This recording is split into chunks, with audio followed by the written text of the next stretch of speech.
Assalamualaikum warahmatullahi wabarakatuh. Pada kesempatan kali ini, saya akan mempresentasikan tentang PowerPoint saya mengenai jurnal data warehouse, perancangan dan implementasi data warehouse untuk mendukung pengelolaan dan stok bahan baku makanan restoran.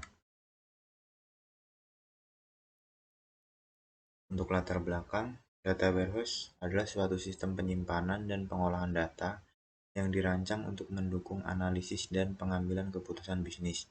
Tujuan utama dari data warehouse adalah menyimpan data yang berasal dari berbagai sumber, membersihkannya, mengintegrasikannya, dan menyajikannya dalam bentuk yang mudah diakses untuk keperluan analisis bisnis. Data warehouse restoran. Data warehouse yang dibuat ini berdasarkan dari restoran yang mempunyai cabang restoran di berbagai kota. Data warehouse ini ditujukan untuk menghitung pendapatan dan pengeluaran dalam pembelian bahan di restoran tersebut. Dalam skema di samping, menjelaskan tentang restoran dan sumber pendapatan dan pengeluarannya, di mana dijelaskan proses alur sistem penjualan. Terdapat satu tabel fakta dan 4 tabel dimensi.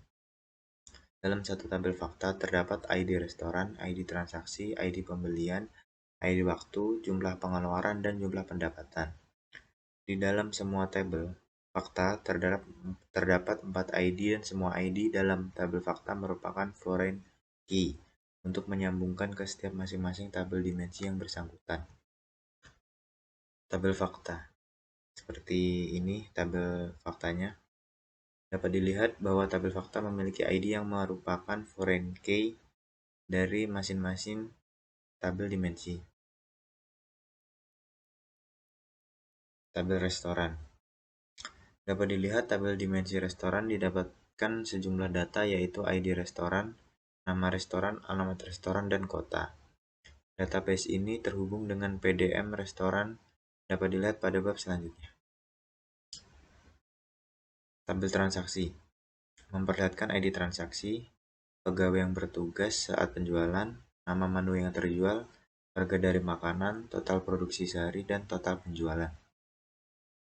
Untuk tabel pembelian, merupakan tabel dimensi pembelian di mana tabel ini berisi ID pembelian, nama bahan yang dibeli, jumlah bahan yang dibeli dalam satuan, nama supplier tempat membeli, dan nomor telepon supplier.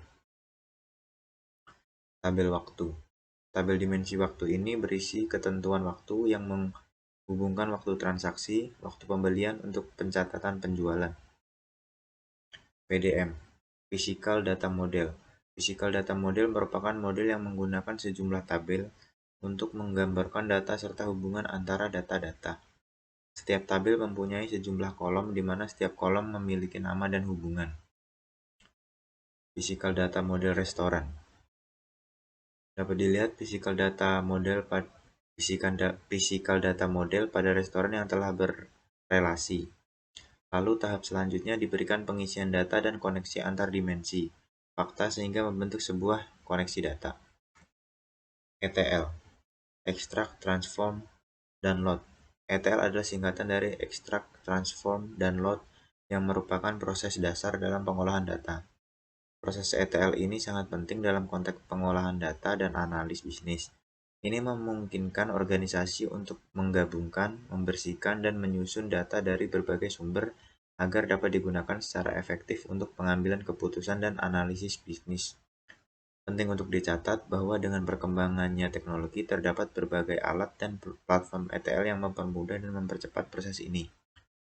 Beberapa di antaranya termasuk Apache,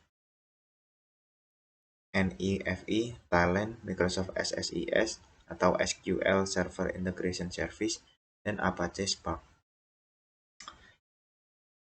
Untuk ETL, untuk pengertian ekstrak, tahap ini melibatkan pengambilan atau ekstraksi data dari berbagai sumber. Sumber data ini bisa berasal dari database, file text, spreadsheet, API atau Application Programming Interface, dan sumber data lainnya.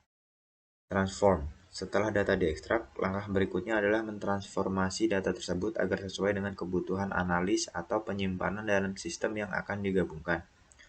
Transformasi melibatkan berbagai operasi seperti pembersihan data, penggabungan data dari berbagai sumber, penghapusan data duplikat, dan pengubahan format data. Untuk load, setelah proses transformasi, data yang telah diolah dimuat atau dimasukkan ke dalam sistem penyimpanan atau data warehouse. Data warehouse adalah tempat penyimpanan data yang dirancang untuk mendukung proses analisis dan pelaporan. Implementasi data. Pada implementasi, saya menggunakan ETL sebagai acuan utama dari data warehouse. Karena dalam data warehouse integrasi antar form sangat diperlukan. Dikatakan sebuah proses ETL berjalan dengan benar jika pada proses itu melibatkan beberapa hal, yaitu akan adanya proses mengekstraksi data dari berbagai sumber, mempertahankan kualitas data terbentuk, menerapkan aturan-aturan standar, dan menyajikan data dalam berbagai bentuk sehingga dapat digunakan dalam proses pengambilan keputusan. Pembuatannya dimulai dengan memasukkan tabel grid ke dalam layout dan mengisinya dengan metadata dan data yang sesuai dengan database. Implementasi data. Berisi metadata dan data yang dipakai dalam data warehouse. Kemudian tabel skema 1 ini di-sort menggunakan sort row untuk sort primary dari tabel grid-nya, lalu menghubungkan row di output dengan merge join. Seperti ini tampilannya. Merge join merupakan penggabungan data antara skema 1 yang berisi metadata dan data yang telah diisi tadi, dan pada skema 2 merupakan data dan metadata yang sama. Ketika berhasil, maka diputuskan bahwa data memiliki kualitas yang baik karena tidak berubah. Execution result dapat dilihat hasil output pada tabel 3.1, dan data ini akan diintegrasikan dengan source data lain, di-merge dengan ID primary yang sesuai dan menghasilkan suatu kesatuan tabel yang sama dan terintegrasi antar tabel satu dengan tabel lainnya. Kesimpulan, data warehouse memiliki peran krusial dalam strategi analis data modern, membantu organisasi memahami lebih baik operasi mereka, mengidentifikasi peluang, dan menghadapi tantangan bisnis dengan lebih baik. Dengan menerapkan data warehouse, perusahaan dapat mengoptimalkan penggunaan data mereka untuk mendukung pengambilan keputusan yang lebih baik, meningkatkan kerja bisnis, dan mengidentifikasi peluang baru. Oke, untuk presentasi seperti itu saja. Terima kasih sudah menyimak. Assalamualaikum warahmatullahi wabarakatuh.